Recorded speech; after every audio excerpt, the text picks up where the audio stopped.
काली लाठी की तरह। अरे तहार दीदी के तो इतना दिक्कत भइल बियाह करे में, तहार बियाह कैसे हुई? लोग आते थे यूं मारते हुए चले जाते थे।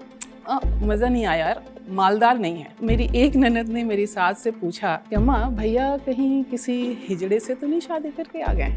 हमारी ज़िंदगी हमें कहाँ कहाँ और किस किस रूप में ले जाती है, और एक ज़िंदगी मिलती है और उस एक ज़िंदगी में बहुत सारा हमारा हिस्सा कुछ ऐसे जद्दोजहद में बीतता है जिसके लिए हम जिम्मेदार नहीं होते।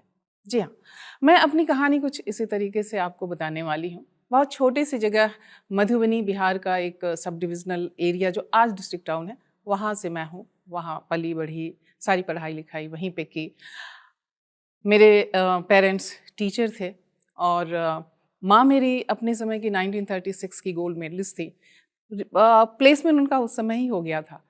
मेरे फादर साइंस टीचर थे।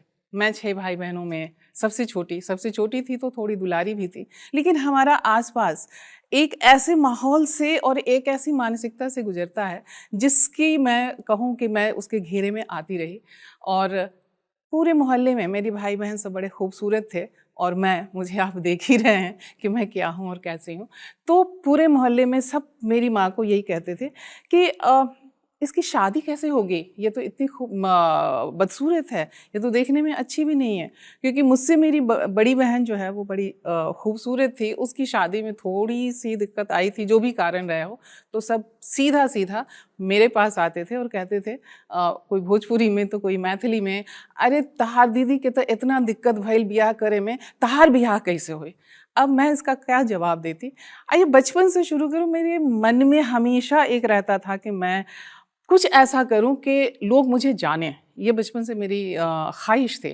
तो हमें मेरी माँ ने बताया था कि हवाई जहाज़ में एयर होस्टेस होती हैं, और तब हम लोगों के लिए हवाई जहाज़ का ये मतलब होता था कि आवाज़ आई और हमने यूं देखा आसमान की तरफ, इतना छोटा सा हवाई जहाज़, हम लोग तब तक देखते रहते थे जब तक वो निकल नहीं जाता था हम लोगों की नज़रों की जद से।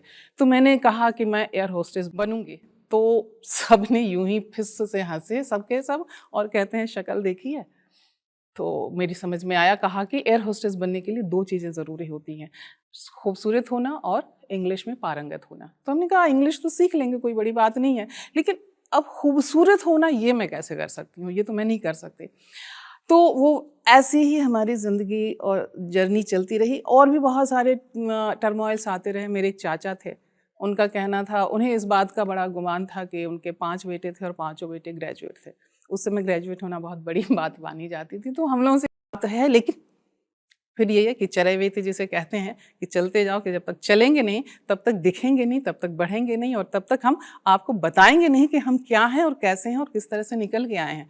मैं दुष्यंत कुमार के गज़ल की कुछ लाइनों के साथ अपनी बात समाप्त करूंगी कि हो गई है पीर पर्वत सी पिघलनी चाहिए, हो गई है पीर पर्वत सी पिघलनी चाहिए, इस हिमालय से कोई गंगा निकलनी चाहिए। सिर्फ हंगामा खड़ा करना मेरा मकसद नहीं, मेरी कोशिश है कि ये सूरत बदलनी चाहिए, मेरी कोशिश है कि ये सूरत बदलनी चाहिए। और ख़ास करके जब कैंसर के समय मैंने जो कविताएं लिखी थी, उसमें से एक कविता की चंद लाइन आपको ज़रूर यहाँ मैं देना चाहूँगी, और जो एक तरीके से आज एक घोष वाक्य की तरह चारों तरफ है कि क्या फ़र्क पड़ता है, क्या फ़र्क पड़ता है सीना सपाट हो या उभरा, क्या फ़र्क पड़ता है सीना सपाट हो या उभरा, चेहरा सुंदर हो या बिगड़ा, सर पे घने बाल हों या हो वह गंजा, ज़िंदगी से बढ़कर खूबसूरत, यौवनमय और गुदाज और कुछ नहीं।